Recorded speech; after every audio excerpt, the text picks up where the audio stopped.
Fala torcedor, fala torcedora tricolor. Está começando mais um Qual é o Flu e desta vez com o pré-jogo de Fluminense e Bahia, que se enfrentam neste sábado às 19 horas no Estádio Maracanã, no Rio de Janeiro. O Fluminense está de volta à sua casa, depois não perde já há 3 jogos, depois de fazer um jogo bem ruim contra o Cruzeiro e que talvez demonstre aí a penitência que o Fluminense deverá pagar até o final do ano pela incoerência, pela não aposta de um projeto, na verdade. O Fluminense, que interrompeu o trabalho do Fernando Diniz, optou na aposta pelo Oswaldo, numa contramão absurda daquilo que vinha sendo feito, e agora efetiva o Marcão, que trouxe resultados positivos. 2 vitórias e um empate em 3 jogos, mas que é possível e importante alertar as diferenças e as quedas vertiginosas no tipo de comportamento da equipe, volume de finalizações, escolhas e a própria postura. O Fluminense se postou muito mal diante do Cruzeiro, abdicou de jogar em vários momentos e foi claramente tentando suportar a pressão que iria ser feita pelo time do Abel Braga. Só a nível de comparação, eu falei que o volume de finalizações caiu vertiginosamente.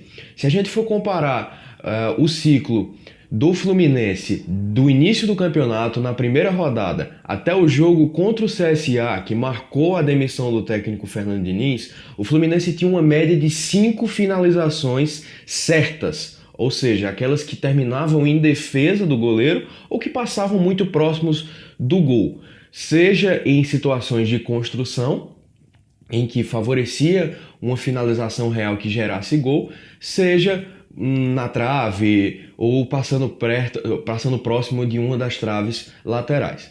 Beleza? O Fluminense tinha uma média de 5 finalizações certas por jogo e comparando esses últimos 3, essa média caiu para absurdos 3,33.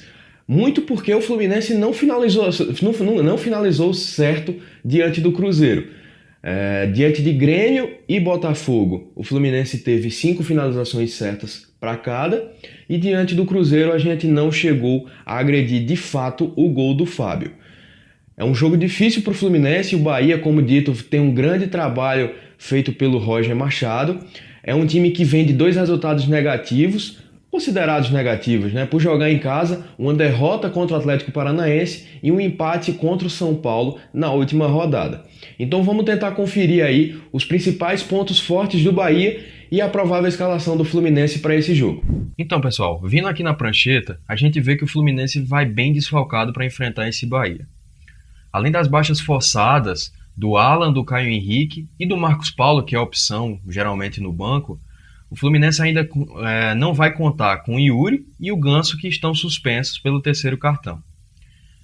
Para substituir o Yuri, o Ayrton deve, obviamente, pegar essa vaga aqui, já que começou o ano como titular, inclusive com o Fernando Diniz. Para a vaga do Ganso, já existem algumas possibilidades. Caso tenha condição de jogo, o Wellington nem pode aparecer por aqui, trazendo o Nenê para essa zona central, mas também pode acontecer do Nenê ser mantido por aqui e o Guilherme, que foi utilizado contra o Botafogo, aparecer por aqui. Independentemente das situações que aconteça, o Fluminense, obviamente, como vocês podem ver, mantém basicamente a mesma estrutura do time considerado titular, mas independentemente das peças que serão utilizadas para suprir essas ausências, algumas precauções precisam ser tomadas em cima de algumas virtudes do Bahia. Dentre elas, a bola por cima do Gilberto.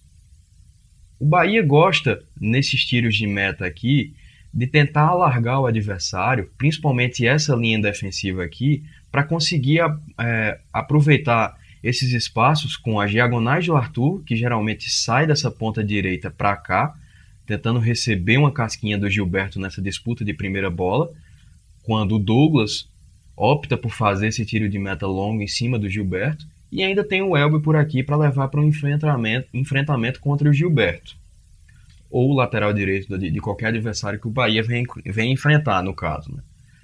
Esses 3 aqui do meio geralmente fazem esse balanço por aqui, o Guerra um pouco mais avançado, o Flávio e o Gregory mais por trás nessa diagonal para tentar pegar essa segunda bola de frente e manter o time instalado no campo de ataque.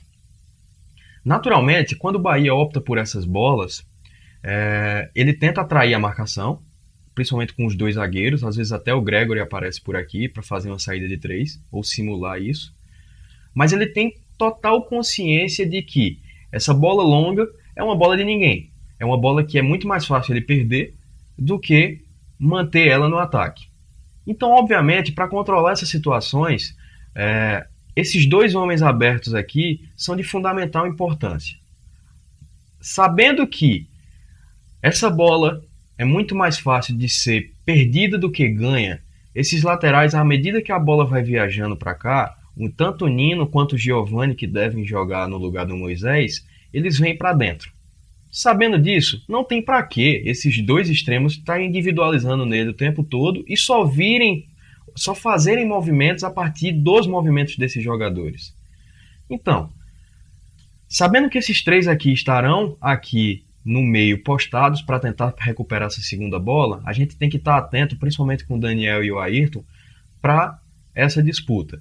A gente precisa também do apoio do Johnny, que pode vir aqui fazer esse apoio vindo do lado contrário, e o Wellington Nem, para não deixar o Elber no enfrentamento de mano a mano com o Gilberto, pode vir aqui a meio pau para disputar na corrida, até se for o caso. Vindo na linha de fundo, vindo com o Elber juntos, e o time está mais protegido, principalmente nessa linha de 4 aqui, que não pode dar espaços, principalmente para essa diagonal do Arthur. E se o Guilherme for jogar no lugar do Wellington Nem, o que é que pode acontecer? Talvez essa cobertura se torne até um pouco mais fácil. Vocês viram lá que naquela situação eu coloquei que o Nenê e o João Pedro foram disputar essa bola aqui, foram os atraídos pelos zagueiros do Bahia. O Nenê pode muito bem sair aqui do lado e ser esse jogador que vai fazer essa primeira pressão aqui em cima dos zagueiros do Bahia, sim. Daí o que é que acontece?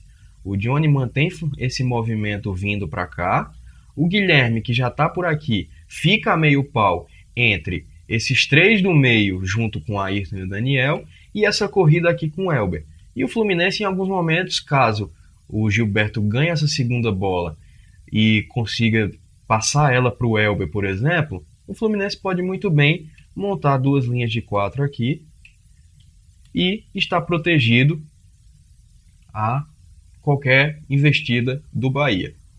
Tá? Com a bola, o Bahia é um time... O Fluminense vai ter que ter mais paciência com ela, mais do que teve contra o Cruzeiro. Por quê? O Bahia é um time que defende muito bem esse funil aqui. Essa linha de 4 aqui tende a estar postada o tempo todo. Em organização defensiva, eles geralmente tendem a fazer esse 4-1-4-1 aqui. Então, mais do que nunca, é importante que esses 5 jogadores aqui, que são realmente os ativos do Fluminense com a bola, tenham muita mobilidade, muita movimentação e, obviamente, mantenham aquela ideia de superioridade numérica. Por quê? Vejamos essa situação aqui, que o Wellington Nem sai aqui da profundidade, vem dar opção para o Gilberto, Nenê aproxima, Daniel atravessa o campo e João Pedro vem ser a opção daqui. Naturalmente, o que é que deve acontecer? O Gilberto deve fechar no Ayrton, o Guerra deve fechar a opção do retorno no Nino, o Gregory deve ser atraído para cá e o Giovani vai ficar meio pau aqui. A não ser que essa jogada se desenvolva aqui na extensão da grande área, o Giovani dificilmente deve sair para quebrar essa linha de 4. Então ele deve ficar meio pau aqui e o Flávio ser atraído para cá. E o Arthur deve fechar um pouquinho por aqui.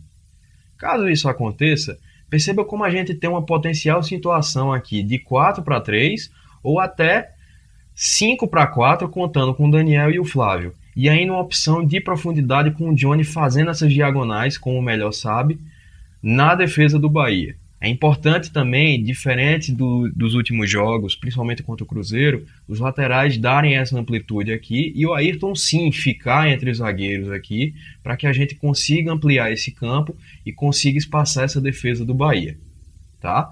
Então essas são minhas opções, minhas considerações e o provável time do Fluminense, as possibilidades para enfrentar o Bahia. Então, torcedor tricolor, qual a sua opinião? Acha que o Fluminense deve conquistar uma vitória aí contra o Bahia? Deixa a tua opinião sobre o vídeo, sobre o conteúdo, obviamente, assim como o teu like e a tua inscrição no canal do Netflu. beleza? Até uma próxima, saudações tricolores e que seja com resultado positivo do Fluminense hoje.